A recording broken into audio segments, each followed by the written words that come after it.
মন্ডল বহু বিখ্যাত ব্যক্তি, তাকে সবাই চেনে।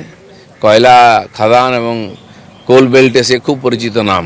বহু নেতাকে খুশি করত আর নিজেরাও করে খেত। টিএমসি এরকম সব জায়গায় এজেন্ট ঠিক করেছে, পুলিশ ঠিক করেছে এদেরকে। এরা কালেক্ট করে পুলিশের হাতে দিত, সেটা নবান্ন এবং কালীঘাট পর্যন্ত আসতো। আজকে সমস্ত লিঙ্ক কেটে গেছে, সমস্ত তথ্য সামনে এসছে, এর এক্সপোজ হয়েছে, তার বিরুদ্ধে সেই পুলিশই ব্যবস্থা নিচ্ছে। সেকেন্ড বয় হয়ে গেল টুলু মণ্ডল, ফার্স্ট বয় পার্থ চ্যাটার্জি রইল। না, আরও অনেক আছে, আপনারা জানেন না। যারা পেছনের বেঞ্চে বসে আছে তারা বেশি ভারী ভরা আছে, সামনেগুলো দেখা যায়, পিছনেগুলো দেখা যায় না, আরও বেরোবে না। সমন্ডলের চেলা তো এরকমই হবে না। 550 কোটি টাকার যদি ওনার বিরুদ্ধে কমপ্লেন থাকে, তাই 100-200 কোটি টাকা তো চেলা হবেই।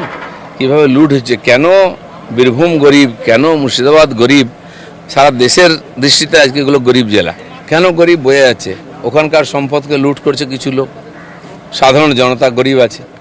শুরু হয়ে গেছে খোঁজ খবর, বিচার, সময় আরও কিছু বেরোবে এবং তার যোগ্য শাস্তিও সবাই পাবে। হলো তৃণমূল খারাপ, তৃণমূল কিছু মনে করি না, তৃণমূলটাই খারাপ, তাই তো লোকে বিদায় দিয়েছে। আর যেখানেই যাক, স্বর্গে গেলেও কেউ পার পাবে না যদি অন্যায় করে থাকে। এতদিন পর্যন্ত কোথাও আদায় হতো না। আপনি যান পঞ্চায়েতে বাড়ির ট্যাক্স দিতে, সে বলছে হচ্ছে না, তার লিঙ্ক কোথায়, কে চালায়, অনলাইন ট্যাক্স দিতে পারবে না আপনি। কেন? ইচ্ছা করে করা হয়েছে, টাকা পয়সা দিয়ে সেটিং করে সবাইকে লুট করা হচ্ছে। তো এই যে রাজস্ব, এত জমি বাড়ি বিক্রি হচ্ছে, বারবার হাত বদল হচ্ছে, কেন রাজস্ব আসতো না? সব সেটিং হয়ে যেত। সেজন্য যেখানে প্রাকৃতিক কয়লা বালি থেকে আরম্ভ করে তার ট্রান্সপোর্টের ট্যাক্স থেকে আরম্ভ করে সব লুট হতো, সব জায়গায় সেটিং করে রেখেছিল। সেগুলো যেই বন্ধ হয়েছে, সরকারের ঘরে আসতে আরম্ভ হচ্ছে টাকা। এখানে কিছুই টাকা আসতো না, দিল্লির টাকা আসতো, সেটাও লুট হয়ে যেত। সেজন্য উন্নয়ন থেকে অনেক দূরে ছিল পশ্চিমবঙ্গ, এবার গতি আসছে।